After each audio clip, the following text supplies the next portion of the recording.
Bro please Pavithra name சாப்பிடுங்க, பவி name சாப்பிடுங்க. சரி வாங்க, இப்போ நம்ம பவித்ரா அண்ட் பவி நேம் ரெண்டையும் ஒன்னா சாப்பிடலாம்.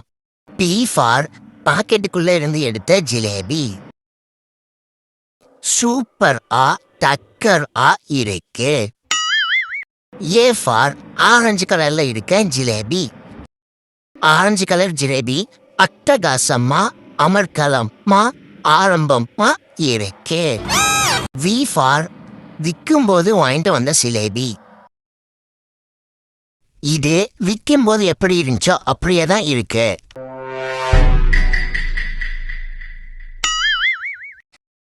ஐ ஃபார் 20 ரூபா போட்டு வாங்கின ஜிலேபி. இது கடைக்காரன் மூஞ்சி மாதிரியே இருக்கு. டி ஃபார் திரும்ப திரும்ப சாப்பிட்ட அதே ஜிலேபி. திரும்ப திரும்ப அதே டேஸ்ட்ல தான் இருக்கு. மீதி 2 லட்சத்தையும் சாப்பிட எனக்கு பிடிக்கல, அதனால